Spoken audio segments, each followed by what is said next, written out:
Jadi berpolitik itu tidak harus selalu hanya di partai, tapi Anda menyusun kebijakan itu politik, dan ini bekalnya kepemimpinan, membuat kebijakan-kebijakan yang berdampak kepada perubahan kehidupan masyarakat di Indonesia. Nah, kebanyakan orang rebutan tempat mihrab, lupa jadi pemimpin itu bukan tempat, pemimpin itu pengakuan dari orang lain tentang Anda. Nama kegiatan ini atau nama santri ini kelas akhir KMI. KMI kepanjangannya Kuliatul Mu'allimin Al-Islamiyah. Nah, saya dapat tugas. Saya berdiri boleh ya? Boleh ya?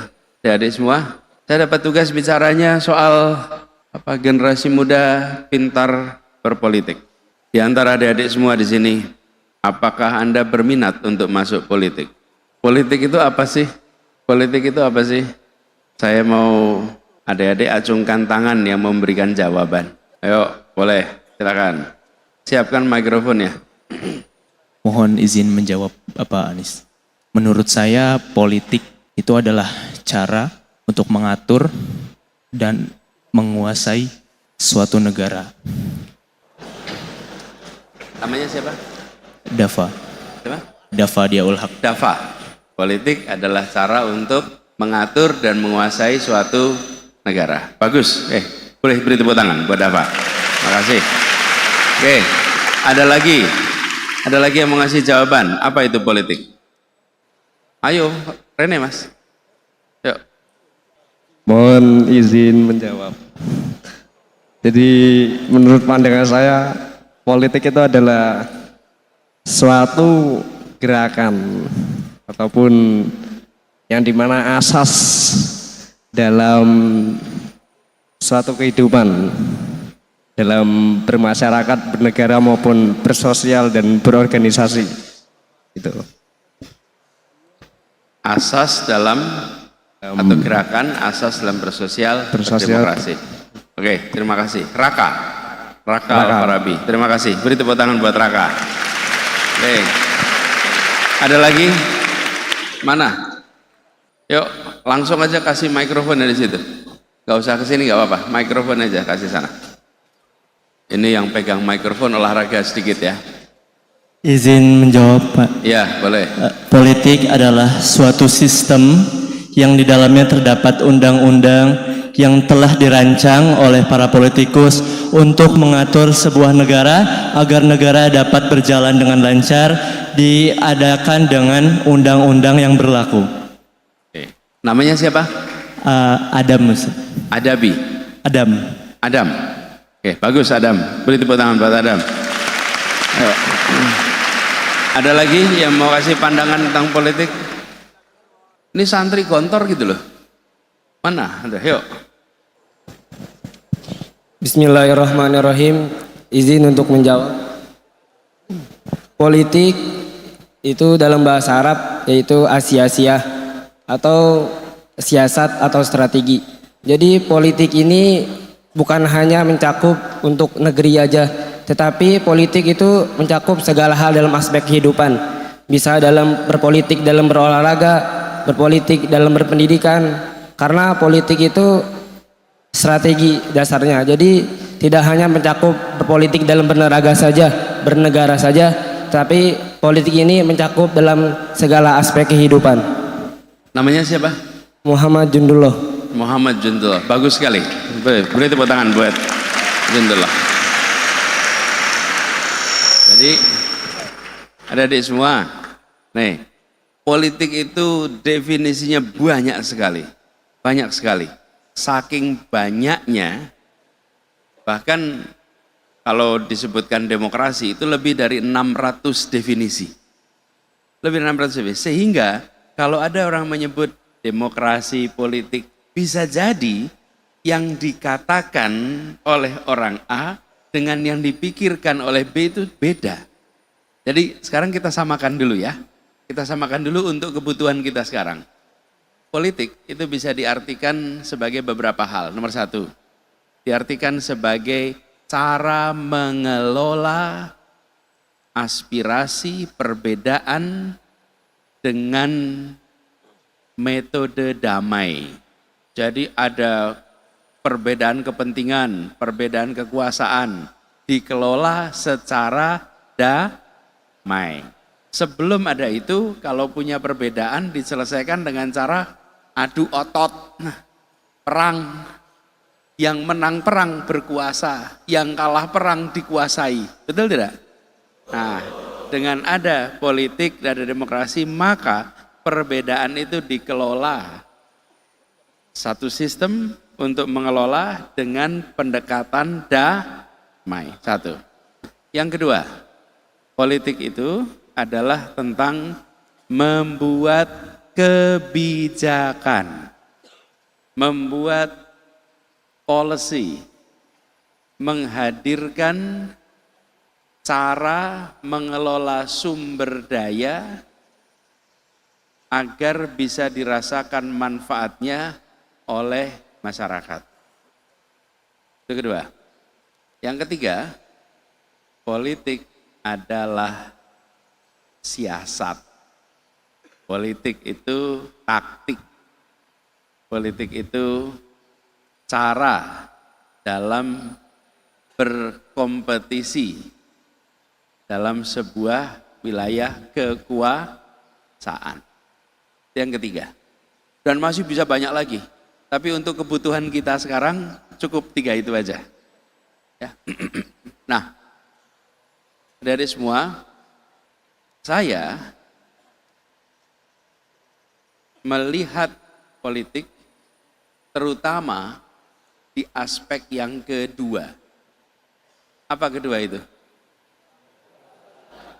Ya, politik sebagai cara menyusun kebijakan. Saudara sekalian, dari semua, bila kita memiliki negara sebesar Indonesia, sumber daya alamnya amat banyak, jumlah manusianya sangat besar, kebijakan-kebijakan yang dibuat berpengaruh terhadap kesejahteraan rakyat. Dan itu dikerjakan lewat proses apa? Politik. Saya beri contoh, keputusan politik dikerjakan di masa lalu. Membangun SD Inpres di seluruh desa di Indonesia. Terbangunlah seluruh SD Inpres. Itu keputusan politik atau bukan? Ya, keputusan politik. Semua desa ada SD Inpres. Karena itu di Indonesia hampir semua orang lulus SD. Pertanyaannya, gedung SMP-nya ada nggak di sana? Ternyata keputusan politiknya waktu itu SD dibangun di semua tempat, tapi SMP hanya di kecamatan tertentu. SMA hanya di kabupaten. Itu keputusan politik. Keputusan politiknya mengatakan bahwa semua pendidikan SD, tapi SMP-nya lebih sedikit, SMA-nya lebih sedikit. Apalagi yang kuliah lebih sedikit. Di Indonesia keputusan politiknya itu. Di Korea, keputusan politiknya beda. Di Korea keputusannya jumlah SD sama dengan jumlah SMP sama dengan jumlah SMA. Akibatnya semua anak masuk SD bisa SMP, bisa SMA, bisa lulus. Itu keputusan politik. Jadi kalau kita ditanya apakah kehidupan politik itu berdampak kepada kita, besar sekali dampaknya. Coba bayangkan, bila kita mengambil keputusan dulu, jumlah bangku SD sama dengan bangku SMP, sama dengan bangku SMA, maka seluruh Indonesia pasti minimal pendidikannya SMA. Tapi karena kita tidak memutuskan itu, keputusan politiknya tidak seperti itu, apa yang terjadi? Banyak anak tidak pernah lulus tidak lulus SMP. Nah, sayangnya banyak di antara kita ketika bicara politik lebih sering fokus pada kriteria nomor 1 dan nomor 3. Oke, betul tidak? Tadi nomor 1 apa? Ya, nih ada kelompok A, kelompok B, kelompok C, partai A, partai B, partai C, betul tidak? Itu semua berkompetisi. Itu politik. Kemudian siasat yang tadi diceritakan. Itu yang ketiga. Yang kedua, inilah pentingnya. Saya bersedia masuk ke wilayah politik karena saya ingin berjuang dalam kriteria nomor 2 tadi. Membuat kebijakan-kebijakan yang berdampak kepada perubahan kehidupan masyarakat di Indonesia. Nah, itu garis besarnya. Sekarang adik-adik semua barusan selesai sekolah, barusan selesai mondok 6 tahun di Pondok Modern Darussalam Gontor. Selesai 6 tahun ini. Perjalanan masih panjang. Sebagian besar dari adik-adik mungkin akan meneruskan ke perguruan tinggi. Mau meneruskan kan? Sekarang bagaimana caranya supaya adik-adik memiliki kemampuan untuk bisa ikut mewarnai pengambilan keputusan di Indonesia? Saya usul pada adik-adik semua, besok ketika Anda masuk perguruan tinggi, ini mengabdi dulu ya sekarang ya. Setelah mengabdi nanti Anda masuk perguruan tinggi, maka adik-adik saya usulkan jadilah mahasiswa yang aktif. Cara menumbuhkan kepemimpinan adalah dengan menjadi mahasiswa yang aktif.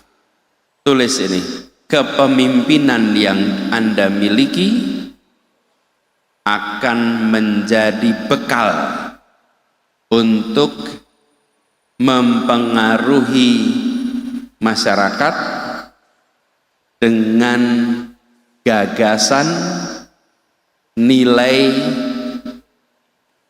yang positif. Bekalnya itu pakai kepemimpinan. Jadi, kalau judul di sini adalah generasi muda pintar berpolitik, maka adik-adik semua jangan membayangkan berpolitik ini semata-mata ikut di dalam partai politik. Jangan membayangkan berpolitik semata-mata soal siasat. Tapi yang kedua ini menjadi teknokrat pun adalah bagian dari proses politik. Tahu teknokrat? Belum. Teknokrat itu adalah orang yang memiliki ilmu, pengalaman di dalam pembuatan kebijakan. Itu namanya teknokrat. Jadi berpolitik itu tidak harus selalu hanya di partai, tapi Anda menyusun kebijakan itu politik, dan ini bekalnya kepemimpinan. Nah, karenanya saya usul pada adik-adik semua, jadilah nanti mahasiswa yang aktif. Jangan jadi mahasiswa yang pasif. Mahasiswa yang aktif. Nah, dari semua di sini saya ingin tanya sederhana.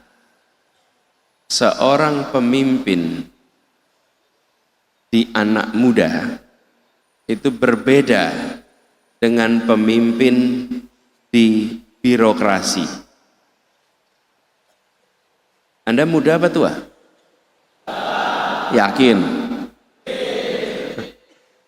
Kriteria muda apa?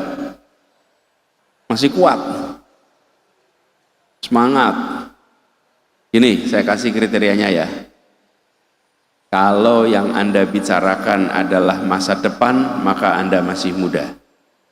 Kalau yang dibicarakan tentang Anda masa depan, maka Anda masih muda. Tapi kalau yang Anda bicarakan masa lalu, Anda sudah tua. Dan kalau yang dibicarakan masa lalunya, Anda sudah tua. Jadi nanti ketemu orang umurnya 70 tahun, 80 tahun, tapi yang dibicarakan terus tentang masa depan, maka dia sesungguhnya masih muda. Ketemu orang 35 tahun, tapi ceritanya masa lalu terus. Jadi kalau ada ceramah perhatikan. Kalau penceramahnya itu mulai dengan gini. Dulu, nah, ini tanda-tanda udah tua ini. Udah tua ini. Tapi kalau ngomongnya besok, ini artinya masih udah. Sekarang saya mau tanya, kriteria. Apa kriteria seseorang disebut pemimpin? Boleh?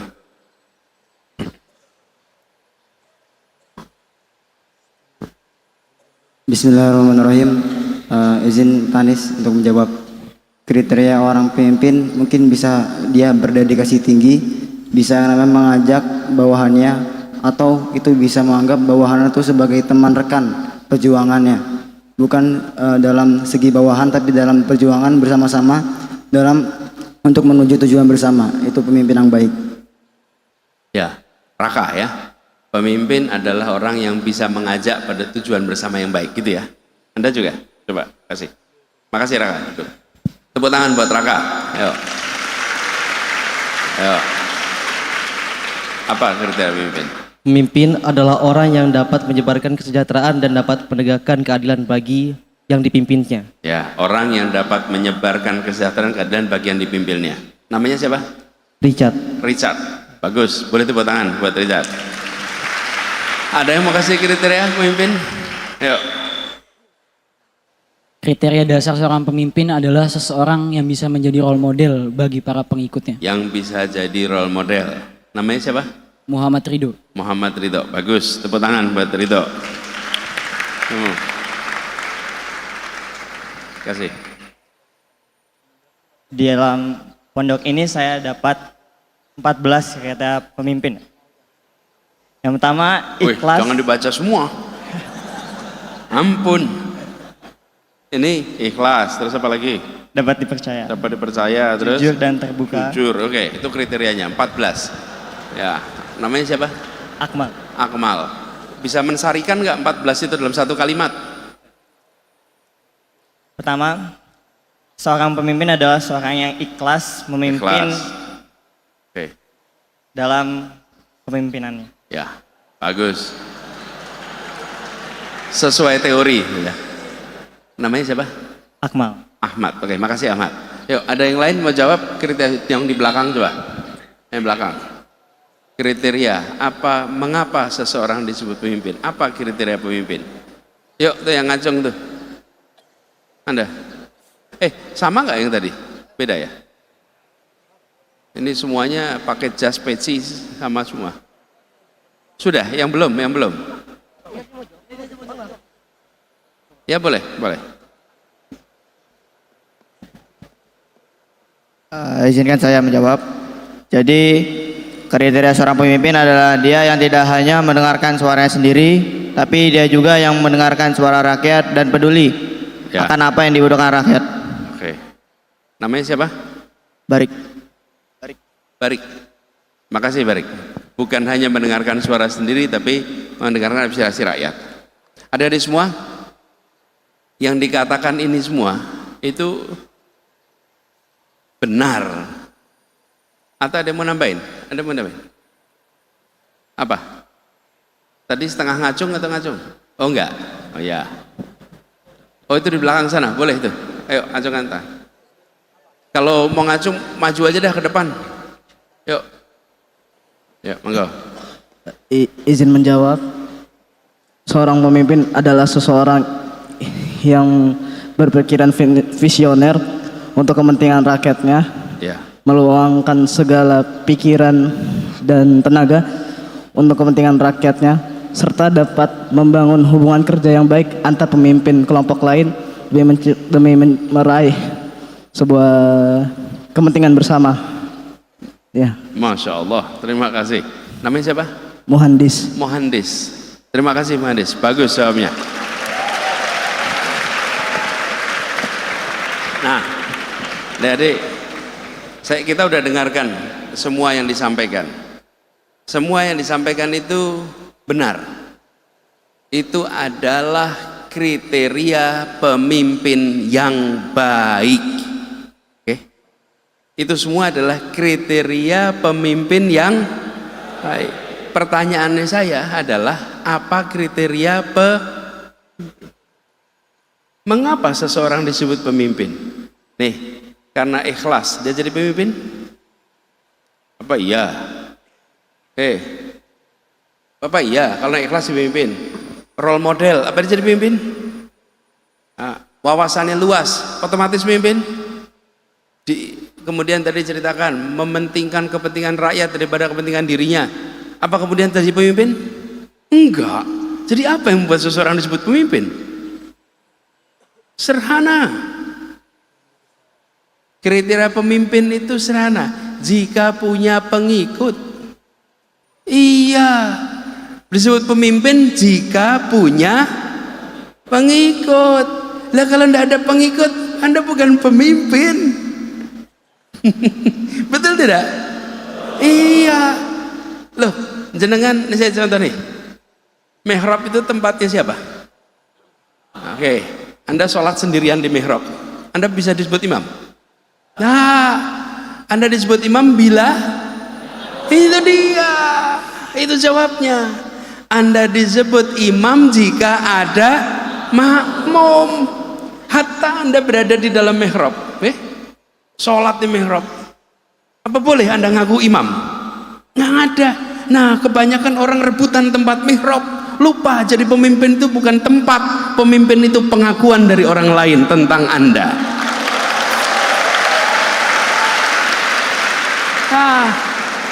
Nah, kita seringkali mau rebutan jabatan itu mihrab itu jabatan itu tempat. Tapi yang menentukan Anda disebut pemimpin apa tidak itu adalah makmum. Nih, Anda sholat sendirian di emperan gedung, pasang sejadah sholat. Terus ada orang duduk. Makmuman di belakang Anda nepuk pundak, pek. Status Anda berubah jadi imam. Yang merubah statusnya siapa? Makmum. Lah kita sering lupa bahwa definisi imam itu adalah adanya makmum. Nah, nanti pemimpin yang baik yang bagaimana? Baru yang tadi Anda tulis itu. Betul tidak? Imam bacaannya tartil, betul tidak? Pengetahuan agamanya, itu kriteria imam yang baik. Tapi kalau disebut imam ya ada makmum. Saya tanya nih, ketua preman di terminal itu pemimpin atau bukan? Pemimpin? Yakin? Iya, cuman tidak masuk kriteria Anda tadi. Betul tidak? Betul, tapi tetap namanya pemimpin.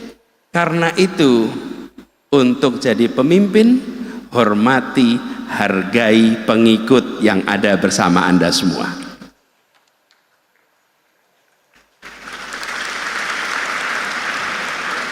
Karena yang membuat Anda jadi pemimpin adalah pengikut. Nah, pertanyaan kedua. Pertanyaan berikutnya nih. Mengapa seseorang diikuti? Kenapa diikuti? Kok ada pengikut?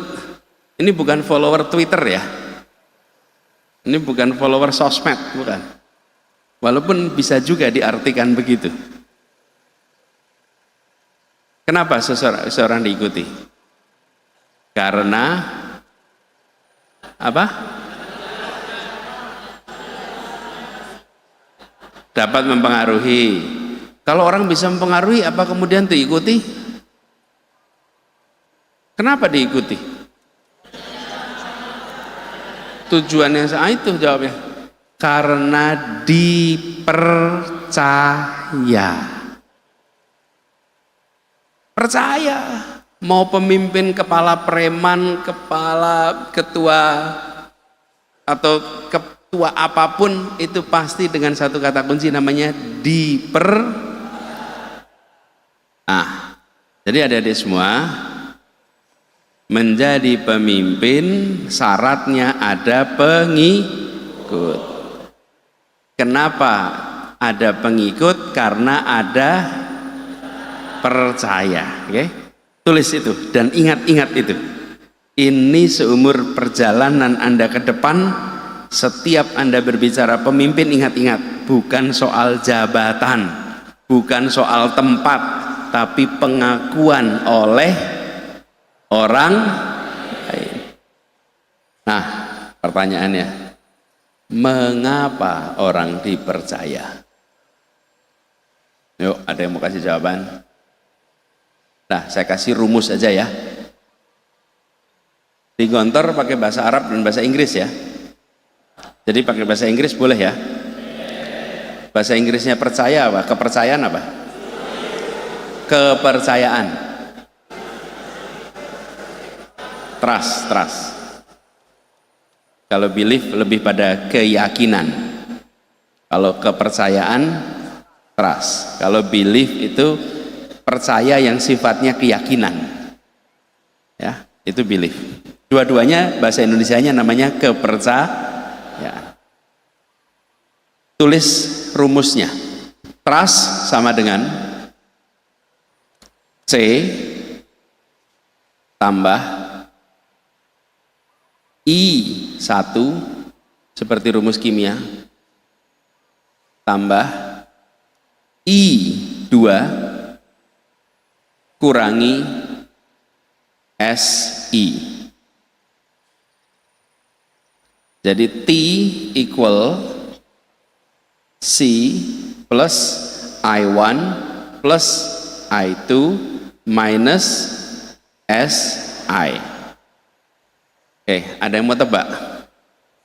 Itu apa artinya rumus itu? Itu singkatan. Ayo, ada yang mau mikirin nih. Trust itu ada rumusnya. Yuk, C dulu. Apa C itu? Apa? Credibility. Bukan. C, apa? Committed, bukan. Communication, bukan. Ah, ini buka kamus saja ini ya. Apa?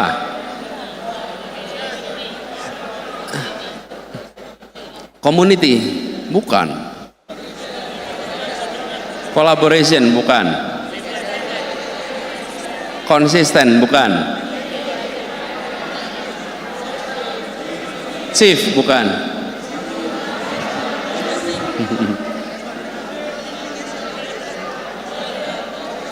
Nih, saya kasih jawaban. C sama dengan, tulis di bawahnya tuh nanti. C sama dengan penjelasannya. Competence. Kompetensi. Kompetensi itu kemampuan. Kompetensi. Mungkin tidak Anda dipercaya kalau tidak punya kompetensi. Nih, saya beri contoh. Pak Anies, saya mau pinjam mobilnya. Misalnya Anda tanya, terus saya jawab, bisa nyetir enggak? Terus jawab, enggak bisa nyetir. Kira-kira saya pinjamin mobil enggak? Karena dia tidak punya kompetensi. Nomor satu namanya kompetensi. Anda berada di pondok ini untuk dikembangkan kompetensinya, kemampuannya. Betul tidak? Itu C, nomor satu, namanya kompetensi. Unsur terpenting untuk orang bisa dipercaya, salah satunya adalah kompetensi, punya kompetensi. Oke, terus yang kedua, I1, apa itu I itu? Intelijen, bagus tapi kurang tepat. Apa lagi? I, inovasi, bukan. Independence, bukan. Yes, jawabnya integrity.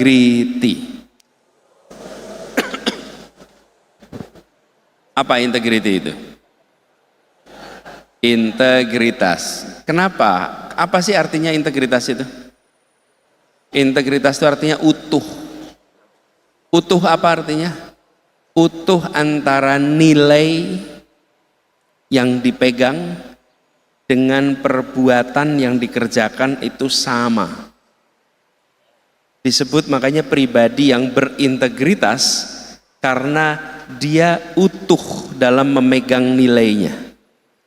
Bukan hanya konsisten, tapi utuh jadi satu. Ini dan integritas itu lebih dari sekedar jujur.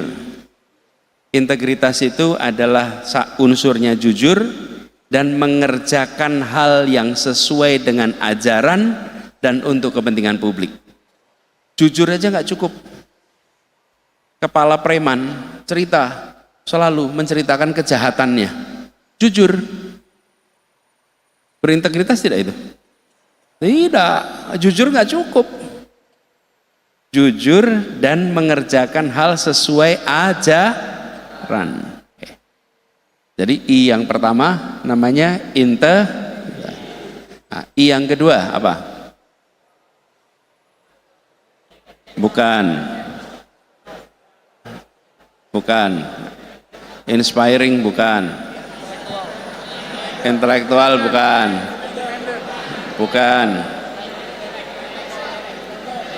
Intelek bukan. Nih. Jawabnya nih. Intimasi. Apa itu intimasi? Intimasi ada? Dekat. Intimasi itu artinya kedekatan. Intim, dekat. Intimasi artinya kedekatan. Saya tidak pernah kenal dengan Anda, tidak pernah dekat dengan Anda. Bisa nggak saya percaya? Enggak. Tapi kalau saya dekat dengan Anda, ketemu terus, sering silaturahmi, sering ngobrol, bisa nggak dipercaya? Bisa. Silaturahmi, pertemuan terus-menerus itu menghadirkan kedekatan. Kedekatan itu menghasilkan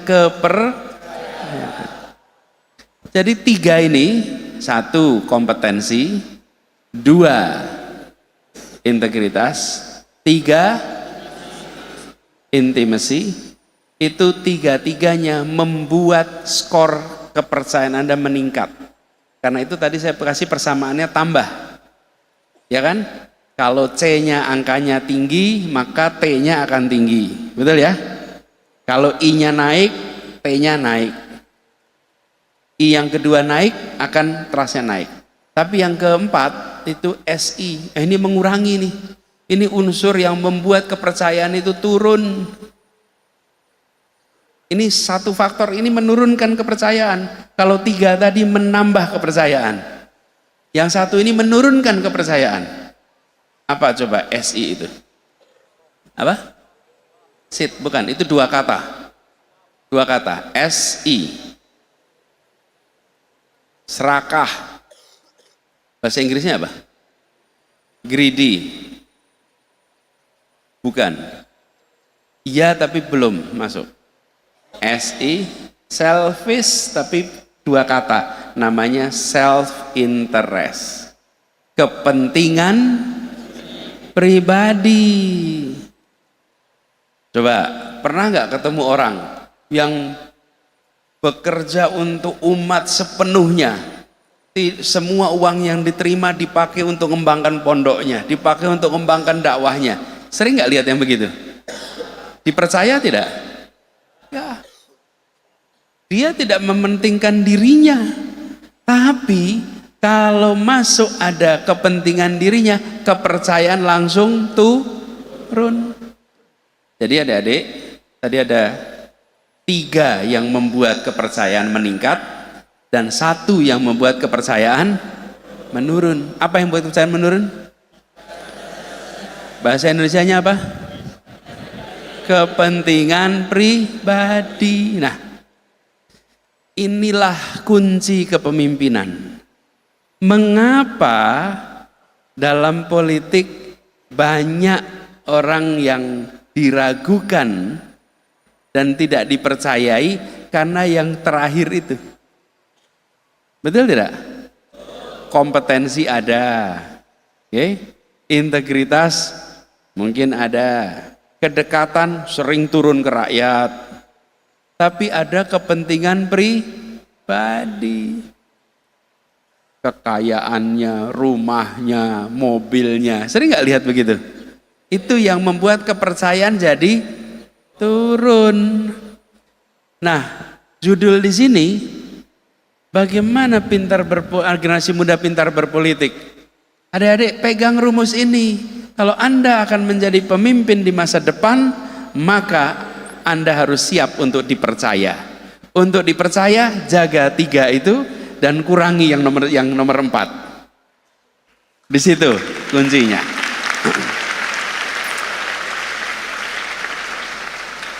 Gampang bukan? Gampang. 3 itu dipegang, yang 4 dikurangi. Kalau 0 rasanya tidak mungkin. Tidak mungkin ada orang yang bisa kepentingan pribadinya 0, tapi harus bisa dikendalikan. Itu adalah persamaan matematika. Ingat-ingat, P sama dengan C. I1 tambah I2 kurangin SI. Nah, kalau Anda masuk di bidang apapun, mau menjadi pemimpin, ya ini pegangannya. Pegangan di sini nih, rumus ini. Jadi buat adik semuanya, saya titip rumus ini bukan untuk dihafalkan saja, tapi untuk diterapkan. Nah, nanti adik-adik semua akan mengabdi. Sesudah itu nanti kuliah, akan ketemu berbagai macam urusan. Jadi pemimpin juga begitu, akan ketemu berbagai urusan. Sering harus mengambil keputusan. Mengambil keputusan, Anda sering berhadapan dengan situasi yang sulit. Sulit. Nah, dalam mengambil keputusan, saya ingin berikan buat adik-adik pegangan mana rumusan untuk ambil keputusan. Ada papan tulis nggak di sini? Nggak ada ya? Kalau nggak ada, gini aja dah. Adik-adik di buku adik-adik buat seperti kuadran, garis vertikal dan garis horizontal. Di tengah halaman, ambil halaman di tengah, kertas kosong, tulisnya halaman kosong, tulisnya di tengah, sumbu X vertikal, sumbu Y horizontal, tulis 2 itu. Lalu di ujung atas yang vertikal tulis kata benar,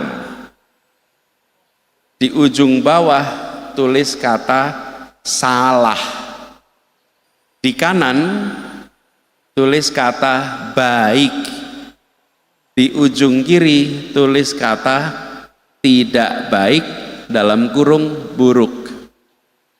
Ya, yang sumbu vertikal itu adalah nilai, itu soal values, soal ajaran. Nilai, ajaran, values. Yang sumbu horizontal itu adalah dampak, efek. Coba adik-adik lihat di situ. Ada 4 ya, ada 4 ruang tuh. Benar, baik, kanan atas. Betul ya? Benar, baik, kanan atas. Kemudian benar, tidak baik, kiri atas. Betul tidak? Lalu kanan bawah, baik tapi tidak benar. Ya. Lalu kiri bawah, tidak baik dan tidak benar. Nah, di tidak baik dan tidak benar, adik-adik kasih tanda X. Contreng. Kasih tanda X di situ. Yang tidak baik dan tidak benar. Lebih dahulu. Haruskah kita sebagai generasi muda menempuh pendidikan di bidang politik jikalau ingin terjun ke dunia politik, dan bagaimana agar kebijakan tersebut? Ini dulu jawabnya. Apakah harus belajar ilmu politik untuk berada dalam politik? Tidak. Tidak. Seperti saya tanya gini, apakah harus sekolah bisnis untuk berbisnis? Nah, betul ya? Tetapi mempelajari ilmu bisnis itu penting supaya pengelolaan bisnis bisa berjalan dengan baik. Tadi saya pakai 3 kriteria politik itu. 1 adalah pengelolaan kepentingan, yang kedua penyusunan kebijakan, yang ketiga adalah strategi. Nah, ini bisa dipelajari tanpa harus mengambil bidang ilmu politik. Tapi saya usul tadi C, kan jadi pemimpin nih, harus punya kompetensi. Ambil bidang yang Anda cocok. Anda bidangnya pertanian, menguasai bidang pertanian. Nantinya Anda bisa menjadi pembuat politik pertanian untuk Indonesia. Karena kebijakan bidang pertanian. Jadi tidak harus ke situ. Saya sambungkan ke pertanyaan tentang demokrasi aja ini, ya. Definisi demokrasi. Definisi demokrasi sudah banyak. Kalau tadi disebut dari rakyat, oleh rakyat, untuk rakyat, itu siapa yang memberikan definisi itu? Apa? Abraham Lincoln, satu orang. Satu orang tuh. Jadi bukan satu-satunya definisi. Tepatnya jumlah definisinya 654 definisi. Banyak sekali. Nah, ada ahli ilmu politik yang mengumpulkan, namanya David Collier, C-O-L-L-I-E-R. Nanti Anda boleh Google, di situ dia mengumpulkan seluruh definisi demokrasi. Nah, tapi saya ingin sederhanakan. Boleh ya pakai sederhana, demokrasi. Demokrasi itu hidup bila ada 3 hal. 1, ada oposisi. Ada yang tidak dalam pemerintahan.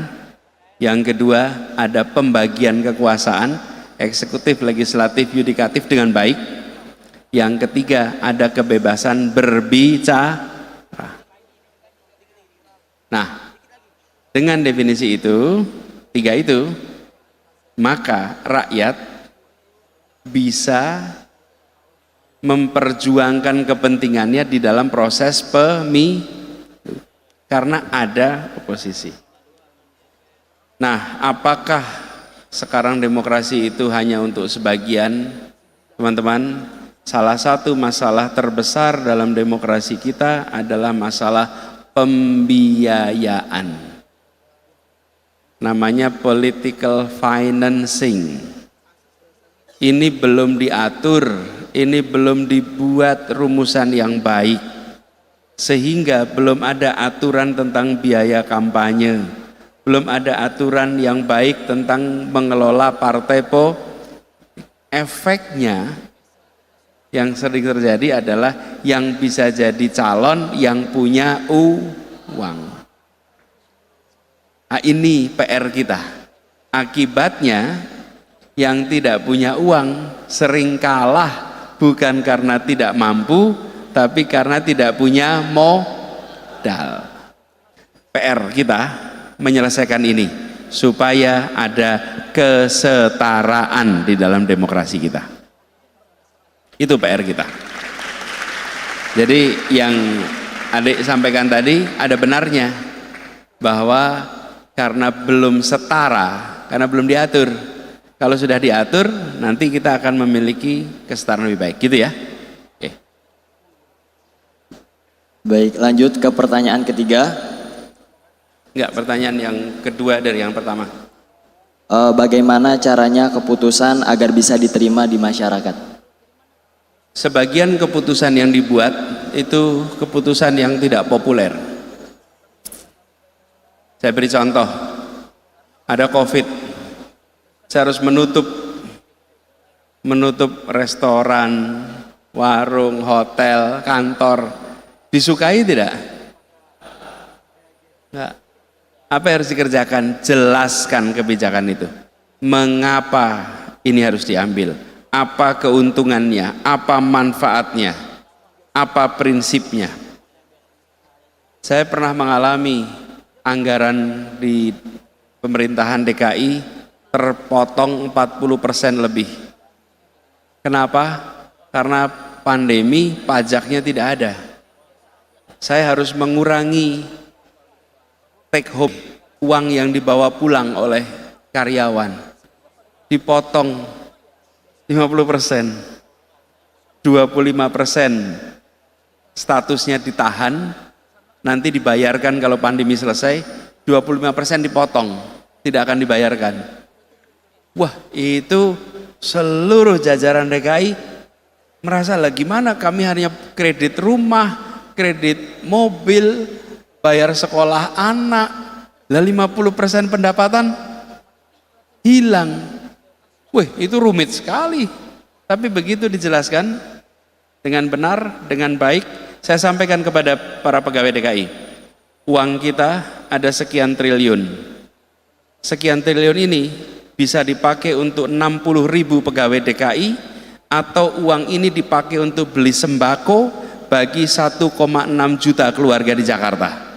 Saya katakan pada semua, mari kita gunakan uang ini untuk 1,6 juta warga di Jakarta sehingga mereka bisa makan. Uangnya dari mana? Dari pegawai DKI Jakarta. Dan kemudian saya sampaikan, Bapak Ibu, di sini ada tandanya. Tulisannya apa? Abdi negara. Pada saat kita sedang krisis, tunjukkan bahwa kita benar-benar abdi negara yang siap mengabdi dengan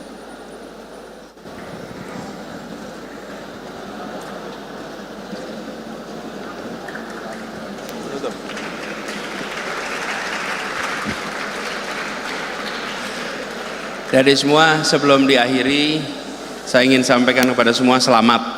Selamat sudah melewati masa pembelajaran. Tapi ini bukan akhir, perjalanan masih panjang ke depan. Saya ingin titip pesan. 1, jadilah pembelajar. Jadilah pembelajar. Pembelajar itu apa? Orang yang terus mau terus-menerus mengambil hikmah dari yang dijalani. Mau melakukan pembaharuan dan meninggalkan yang usang. 1, mau belajar. 2, meninggalkan yang usang. Kalau bahasa Inggris namanya to learn dan to unlearn. Unlearn. Nanti Anda cek itu maknanya. Kemudian yang kedua, tinggikan cita-citamu, tinggikan mimpimu. Saya tidak khawatir Anda gagal meraih mimpi. Yang saya khawatirkan Anda berhasil meraih mimpi dan mimpinya terlalu rendah. Anda berhasil meraih mimpi dan mimpinya terlalu rendah. Ini yang berbahaya. Jangan sampai mimpi Anda rendah. Mimpi Anda harus tinggi. Tinggikan mimpimu.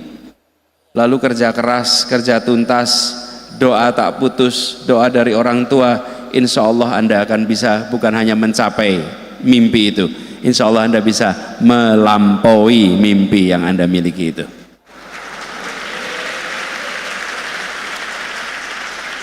Pesan yang ketiga, ini tugas. Ini tugas, tolong dilaksanakan. Harap membuat riwayat hidup atau disebut kurikulum vitae, CV. Harap bikin CV, harap bikin kurikulum vitae. Sudah pernah bikin riwayat hidup? Sudah pernah belum? Kalau belum, Anda bikin nanti. Bikin riwayat hidup. Lalu, kalau Anda nyusun riwayat hidup, saya minta Anda tulis di atas nama, di bawahnya alamat, di bawahnya nomor kontak. Lalu persis satu kalimat, satu paragraf, tuliskan siapa diri Anda. Jelaskan diri Anda dalam satu paragraf. Baru sesudah itu daftar pendidikan, daftar pekerjaan. Tapi nomor satu nama, terus bawahnya alamat, nomor kontak, lalu satu paragraf jelaskan siapa Anda. Bikin itu ya. Siapkan 1-2 halaman riwayat hidup. Nah, riwayat hidup itu Anda tulis sekarang, tapi Anda bayangkan seakan-akan riwayat hidup itu ditulis tahun 2045. Ketika Anda menuliskan nama, insya Allah nama Anda tidak berubah sampai tahun 45. Tapi ketika Anda menuliskan alamat, di mana alamat Anda? Nah, di situ Anda mulai meninggikan mimpi. Saya alamatnya di Kairo karena dosen di Al-Azhar. Saya alamatnya di negara mana? Alamatnya di mana? Itu satu alamat itu menggambarkan di mana Anda tahun 45. Lalu di bawahnya seorang ahli bidang ini menguasai 3-4 bahasa, menerbitkan tulisan sekian jurnal, memberikan kuliah di mana, itu deskripsi Anda tahun 2045. Jadi Anda tuliskan sekarang deskripsi tentang Anda di tahun 2045. Tuliskan sekarang. Riwayat hidup yang Anda tulis sekarang adalah mimpi Anda 20 tahun yang akan datang. Tulis sekarang. Kalau sudah jadi, disimpan, nanti dalam jalan boleh direvisi. Gak usah diposting. Karena teman-teman belum tentu mengomentari mimpi itu dengan produktif. Ya, tapi tuliskan itu. Dan saya harap teman-teman kerjakan ini. Tuliskan ini. Lalu simpan. Dan siapkan ini sebagai perjalanan ke depan untuk Anda semua. Pesan terakhir, yang Anda miliki adalah nama baik. Sampai kapanpun adik-adik semua adalah lulusan Gontor. Sampai kapanpun. Jaga nama baik Gontor. Karena nama baik Gontor itu dijaganya oleh para alumni. Jaga nama baik Gontor.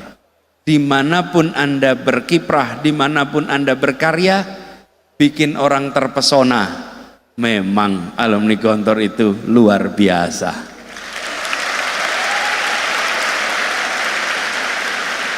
Tapi itu datangnya dari perbuatan.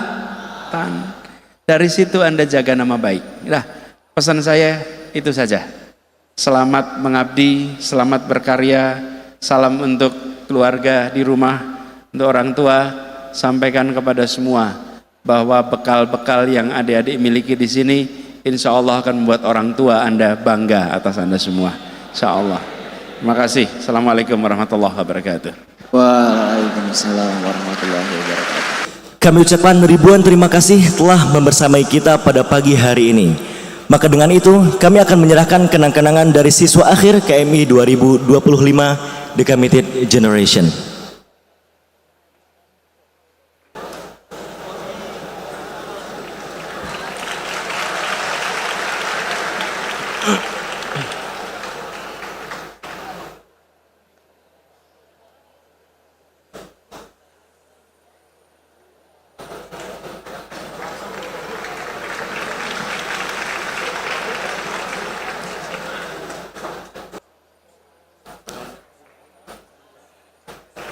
Akhirul kalam, sekian dari kami. Wassalamualaikum warahmatullahi wabarakatuh. Dan kepada Bapak Haji Anies Rashid Baswedan SE MPP PSD, mohon berkenan mengabadikan momen spesial ini bersama seluruh siswa akhir Kuliatul Mu'allimin Islamiyah.